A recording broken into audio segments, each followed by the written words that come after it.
Assalamualaikum warahmatullahi wabarakatuh.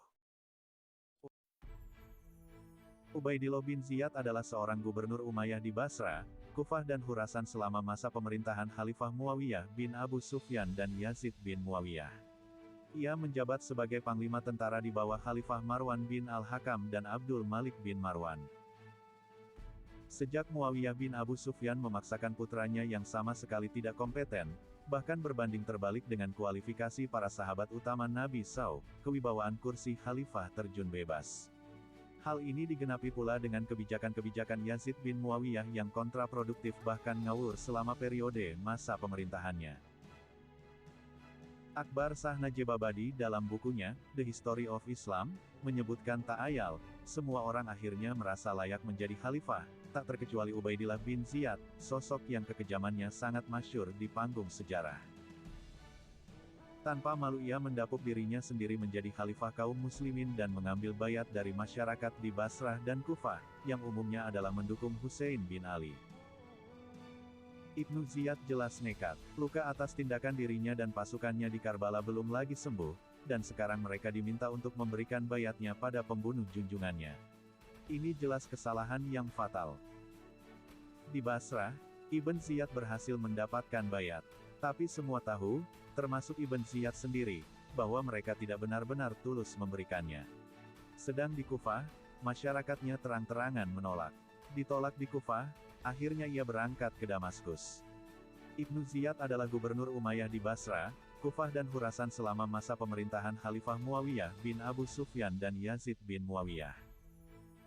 Sayyid Hasan al-Husaini dalam buku berjudul, Hasan dan Husain The Untold Story, menjelaskan Ibnu Ziyad, adalah sosok gubernur yang zalim, berhati busuk, suka mencela para sahabat, dan membenci Ahlul Bait. Dialah yang menolak semua tawaran Al-Husain karena lebih suka melihat cucu Nabi itu mati. Dia pula yang mencocok-cocok dan memukul-mukul kepala Al-Husain dengan tombak kecil miliknya. Setelah Al-Muhtar As-Sakafi berhasil memerangi penduduk Kufah pada akhir tahun 61 Hijriah, dia pun mengutus Ibrahim bin Al-Ashtar menyerang pasukan Ubaidillah bin Ziyad.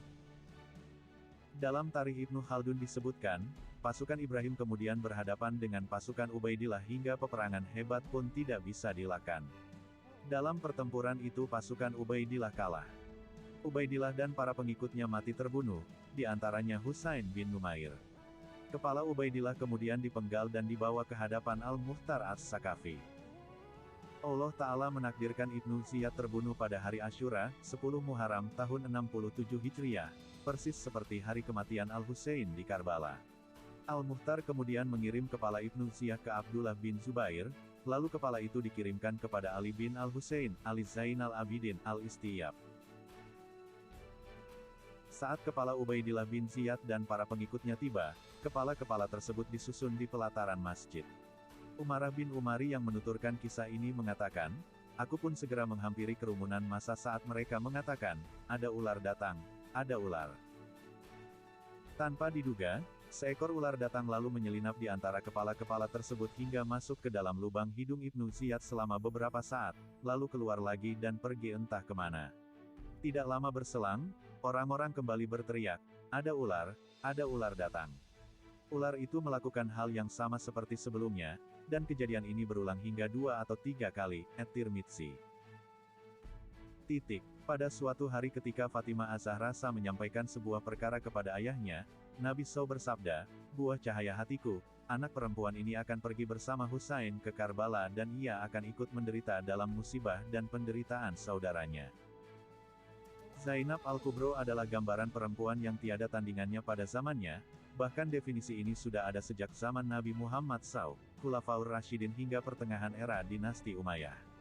Keberanian dan ketangguhan Zainab Al-Kubro juga digandeng dengan ketenangan mental dan kecerdikan ketika menghadapi sesuatu. Salah satu peristiwa yang terkenang di literatur klasik adalah bagaimana sikap beliau ketika berhadapan dengan salah satu gubernur bagian Kufah pada pemerintahan Yazid bin Muawiyah, Ubaidillah bin Ziyad, di rumah Ubaidillah. Beliau masuk di dalam rumah Ubaidillah bin Ziyad dengan pakaian terburuknya dan langsung duduk tanpa sekata apapun. Terjadi percakapan yang menegangkan di antara keduanya. Ubaidillah bin Ziyad berkata, siapa perempuan ini? Sayyidah Zainab diam 1000 bahasa dengan sikap acuh tak acuh hingga Ubaidillah bin Ziyad bertanya 3 kali. Pada akhirnya salah satu pelayannya menjawab, ini Zainab binti Fatimah. Setelah itu, dengan ketus Ubaidillah bin Ziyad berujar, segala puji bagi Allah yang telah akan membuka kedokmu, akan membunuhmu dan membuat semua perkataanmu sebagai kebohongan.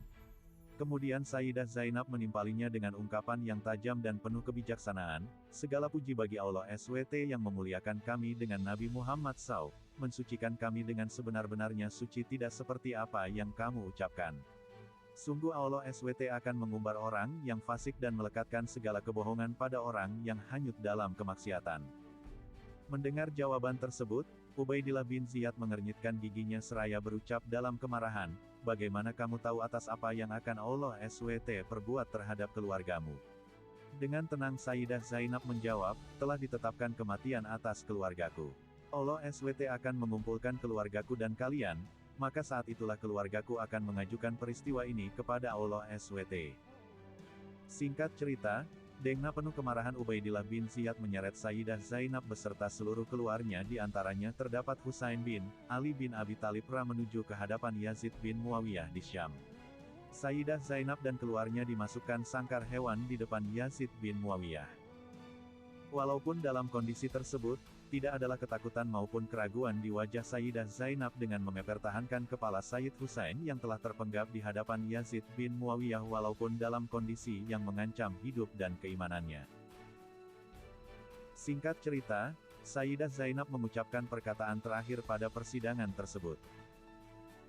Apakah kamu menduga, Yazid, dengan menyeret kami ke seluruh bumi, kemudian kami akan berjalan seperti yang berlakukan kepada para budak pelayan? Apakah engkau lupa akan firman Allah SWT? Dan janganlah sekali-kali orang-orang kafir menyangka, bahwa pemberian tangguh kami kepada mereka adalah lebih baik bagi mereka. Sesungguhnya kami memberi tangguh kepada mereka hanyalah supaya bertambah-tambah dosa mereka, dan bagi mereka azab yang menghinakan.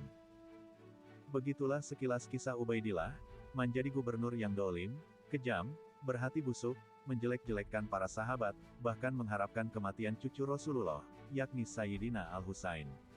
Semoga kisah ini, kita lebih bisa mencintai Ahlu Bait, dan kelak mendapat syafaat dari junjungan kita Nabi Muhammad. Amin, amin ya robbal alamin.